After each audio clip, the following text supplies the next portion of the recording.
Zee 24 तास, एक पाऊल पुढे.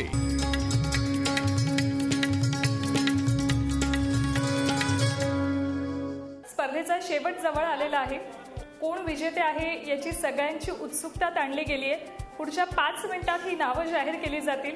कुणाला गणपती बाप्पा जास्त पावलेत हे कळणार आहे. खरं तर तुम्हा सगळ्यांनाच गणपती बाप्पा पावलेत असं म्हणावं लागेल.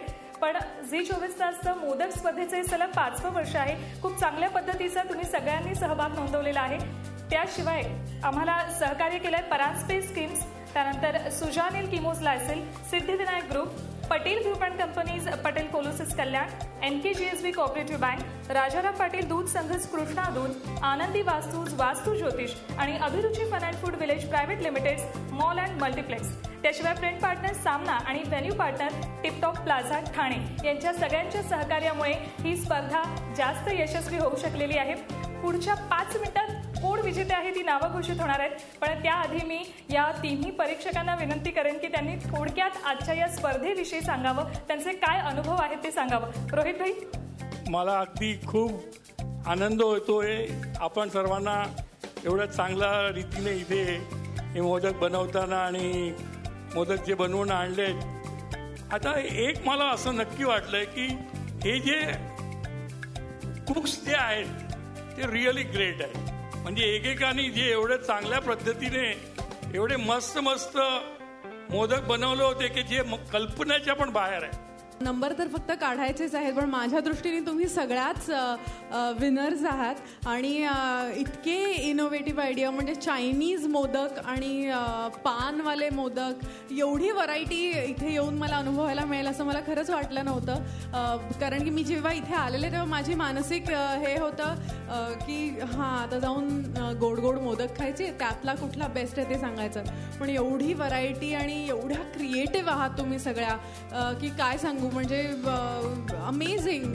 मी इमॅजिन नाही करू शकत. जसे हे म्हणाले की प्रत्येक गोष्टीत तुम्ही तुमचं प्रेझेंटेशन पासून ते चव ते कसं मॉइस्ट राहील, कसं ड्राय पडणार नाही याची तुम्ही जी खबरदारी घेतलेली ती फार उत्तम होती. 3रा क्रमांक हा विभागून देण्यात आलेला आहे. तर त्या क्रमांकाचं नाव घोषित करण्यासाठी, कोण ती स्पर्धक विजेती आहे तिचं नाव घोषित करण्यासाठी आणि त्यांना पारितोषिक देण्यासाठी मी झी 24 तासचे मुख्य संपादक डॉक्टर उदय निरगुडकर आणि अर्थातच रोहितभाई शहा यांना विनंती करते.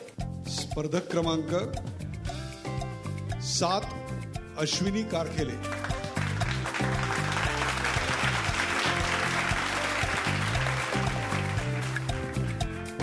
तर 3ऱ्यातलाच विभागून जो क्रमांक देण्यात आलाय ते पारितोषिक जाहीर करण्यासाठी आणि देण्यासाठी मी NKGSB बँक नौपाडा ठाणे ब्रांचच्या हेड संगीता पेडणेकर यांना आमंत्रित करते. स्पर्धक क्रमांक नंबर 27 रुपाली प्रधान.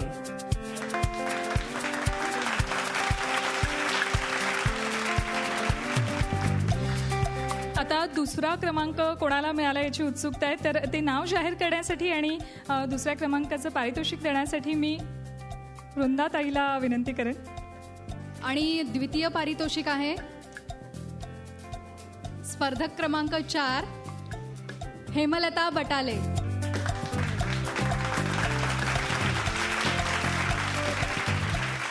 आता सगळ्यात जास्त उत्सुकता न ताणता क्रांतीला मी विनंती करेन की पहिल्या क्रमांकाचं बक्षीस कुणाला जाहीर केलेलं आहे ते क्रांतीने सांगावं.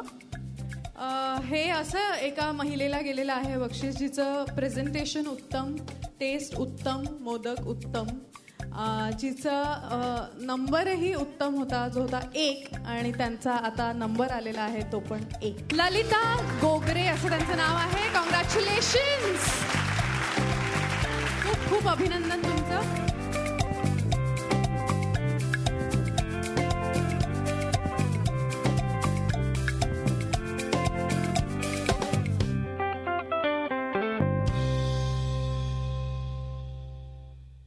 झी 24 तासच्या ह्या स्पर्धेमध्ये भाग घेतला आणि मला आवडतं असं क्रिएटिव्ह काय काय बनवायला. हे मला जो माझ्यामध्ये जी कला होती ती दाखवण्याचं एक साधन मिळालं असं मी म्हणू शकते. आणि घरी तर मी कायम असं काहीतरी वेगळं ट्राय करत असते, पण इथे मला खूप मोठा प्लॅटफॉर्म मिळाला आणि बक्षीस मिळून तर मी खूपच खुश आहे. या स्पर्धेत माझी पहिल्यांदाच वेळ होती, पहिल्यांदाच घेतलं, पण मला खूप बरं वाटलं. जो मला पहिला नंबर मिळाला आहे याच्यात मला खूप खूप आनंद झाला आहे आणि जी 24 तासचे मी खूप खूप आभारी आहे का त्यांच्या प्लॅटफॉर्ममुळं आम्हाला आज हा स्टेज मिळाला. ही स्पर्धा कुठल्या एका व्यक्तीमुळे यशस्वी होणं शक्यच नव्हतं आणि त्यामुळे कुणाकुणाचं सहकार्य ही स्पर्धा यशस्वी करण्यामध्ये झी 24 तासला लाभलंय. त्यांची नावं मी तुम्हाला एकदा सांगते. परांजपे स्कीम्स, सुजानिल किमोज लायसेल, Siddhivinayak group, Patel group and companies, Patel Colossus Kalyan, NKGSB cooperative bank, Rajaram Patil दूध संघच, कृष्णा दूध, आनंदी वास्तू ज्योतिष आणि Abhiruchi fun and food village private limited, mall and multiplex. त्याशिवाय प्रिंट पार्टनर सामना आणि venue partner Tiptop Plaza Thane. या सगळ्यांचं सहकार्य लाभलं. त्या सगळ्यांचे मी आभार मानते आणि त्यांच्यामुळेच ही स्पर्धा इतक्या चांगल्या पद्धतीनं यशस्वी होऊ शकली. आणि खास म्हणजे ज्या स्पर्धकांनी यात सहभाग नोंदवला त्या सगळ्यांचे पण मी आभार मानते, कारण त्या सगळ्यांच्या सहभागामुळेच खरं तर ही स्पर्धा इतक्या चांगल्या पद्धतीनं आणि इतक्या मोठ्या प्रमाणात यशस्वी होऊ शकलेली आहे. तेव्हा तुमचे सगळ्यांचे धन्यवाद आणि पाहत रहा झी 24 तास, एक पाऊल पुढे. झी 24 तास, एक पाऊल पुढे.